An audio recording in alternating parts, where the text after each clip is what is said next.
আমরা কুরবানি করব একমাত্র আল্লাহকে সন্তুষ্ট করার জন্য।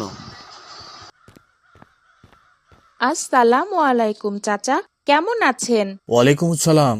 আলহামদুলিল্লাহ আবু বকর, তুমি কেমন আছো বাবা? আলহামদুলিল্লাহ চাচা। আব্দুর রহমান, কেমন আছো? আলহামদুলিল্লাহ।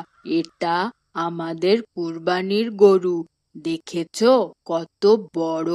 সবার থেকে বড় আমাদের গরু। হ্যাঁ, মাশাআল্লাহ, অনেক বড় গরু কিনেছো। ঈদের দিন তোমাদের দাওয়াত থাকলো, বাবা মা বোনকে নিয়ে আমার বাসায় বেড়াতে এসো বাবা। ইনশাল্লাহ চাচা, আপনাদেরও দাওয়াত আমাদের বাড়িতে, আপনারাও আসবেন কিন্তু। ইনশাল্লাহ। আব্দুর রহমান, এসো কিন্তু ভাই। ঠিক আছে আবু বক্কর। আসসালামু আলাইকুম বাবা। ওয়ালাইকুম আসসালাম। বাবা, তুমি নাকি আজ কুরবানির জন্য গরু কিনতে যাচ্ছ হাটে? হ্যাঁ বাবা, কুরবানির ঈদের তো আর মাত্র কয়েকদিন বাকি। তুমি কি আমাকে সাথে নিয়ে যাবে? আমার হাটে যেতে অনেক ইচ্ছা হচ্ছে। আব্দুর রহমান ওর বাবার সাথে গিয়েছিল, ওদের কি সুন্দর একটা গরু কিনেছে বাবা। ঠিক আছে আবু বকর, জোহরের নামাজ আদায় করেই কিন্তু বের হব, তুমি কিন্তু আগেই রেডি থেকো। আচ্ছা বাবা, আমরা কিন্তু অনেক বড় একটা গরু কিনবো, আব্দুর রহমানদের থেকেও বড়। তাহলে ওদেরকে দেখিয়ে দিতে পারবো আমাদের গরু সবার সেরা।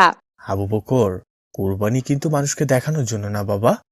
এরকম নিয়ত থাকলে আমাদের কুরবানি কবুল হবে না। কুরবানি দেওয়া হয় আল্লাহর উদ্দেশ্যে, আল্লাহকে খুশি করার জন্য। নিজেকে বড় করার জন্য যে কুরবানি করা হয়, ওটা কিন্তু আল্লাহ কবুল করবেন না। আমি এটা জানতাম না বাবা।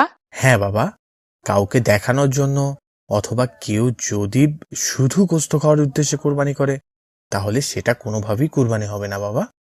আমরা অনেক সময় চিন্তা করি অনেক বড় পশু কুরবানি করব যেন সবাই বোঝে আমার অনেক টাকা। আবার প্রতিযোগিতা করে অনেক বড় পশু কুরবানি করা হয়, এগুলোতে কুরবানি হবে না। শুধুমাত্র আল্লাহকে খুশি করার জন্য আমাদের কুরবানি করতে হয়। আবার কুরবানির টাকাতে সুদ ঘুষ সহ যে কোনো অবৈধ টাকা থাকলেও সেটা কুরবানি হবে না কখনোই। ঠিক আছে বাবা, তাহলে আমরা আল্লাহকে খুশি করার জন্যই কুরবানি করব ইনশাল্লাহ। তুমি কিন্তু আমাকে হাটে নিয়ে যেও বাবা।